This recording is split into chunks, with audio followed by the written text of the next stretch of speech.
ও নমঃ শিবায়।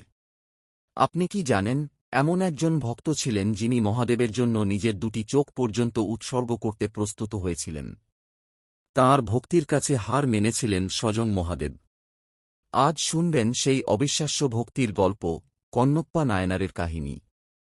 অনেক বছর আগে এক ঘন জঙ্গলে কন্নপ্পা নামে এক শিকারী বাস করতেন। তিনি কোনো শাস্ত্র জানতেন না, কোনো মন্ত্র জানতেন না, এমনকি পূজার নিয়মও জানতেন না। কিন্তু তাঁর হৃদয় ছিল মহাদেবের প্রতি অগাধ ভালোবাসায় ভরা।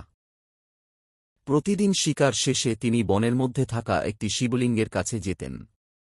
পাত্র না থাকায় মুখে করে জল এনে শিবলিঙ্গে ঢালতেন। বনের সবচেয়ে সুন্দর ফুল, ফল আর নিজের কাছে যা সবচেয়ে মূল্যবান মনে হতো, তাই তিনি মহাদেবকে নিবেদন করতেন। অনেক সময় শিকারের মাংসও তিনি অর্পণ করতেন। তাঁর কাছে সেটাই ছিল সর্বোচ্চ ভালোবাসার প্রকাশ।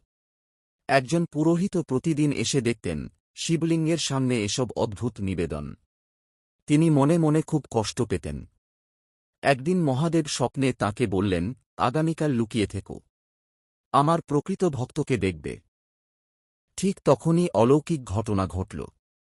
শিবলিঙ্গের একটি চোখ থেকে রক্ত ঝরতে শুরু করল। কন্নপ্পা ভয় পেয়ে গেলেন।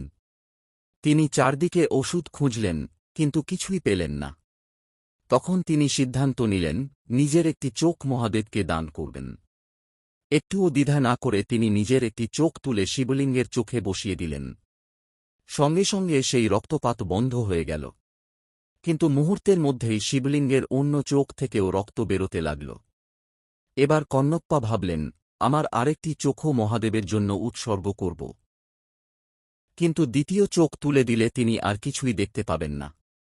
তাই তিনি নিজের পা দিয়ে শিবলিঙ্গের চোখের জায়গাটি চিহ্নিত করে নিলেন, যাতে অন্ধ হয়ে গেলেও সঠিক স্থানে চোখটি বসাতে পারেন। তিনি যখন দ্বিতীয় চোখটি উৎসর্গ করতে যাচ্ছেন, ঠিক তখনই এক উজ্জ্বল আলোকচ্ছটা চারদিকে ছড়িয়ে পড়ল। স্বয়ং মহাদেব ও মা পার্বতী তাঁর সামনে আবির্ভূত হলেন। মহাদেব কন্নপ্পার হাত ধরে বললেন, থামো আমার প্রিয় ভক্ত। তোমার মতো ভক্ত যুগে যুগে খুব কম জন্মায়। তুমি আমাকে তোমার প্রাণের থেকেও বেশি ভালোবেসেছ। আজ থেকে তুমি আমার শ্রেষ্ঠ ভক্তদের একজন। এই বলে মহাদেব কন্নপ্পার দুটি চোখ ফিরিয়ে দিলেন এবং তাঁকে অমর ভক্তের মর্যাদা দান করলেন। বন্ধুরা, এই গল্প আমাদের শেখায়, মহাদেব বাহ্যিক আড়ম্বর দেখেন না। তিনি দেখেন ভক্তের হৃদয়ের ভালোবাসা, নিষ্ঠা এবং নিঃস্বার্থ সমর্পণ। সত্যিকারের ভক্তি থাকলে মহাদেব অবশ্যই কৃপা করেন। ও নমঃ শিবায়।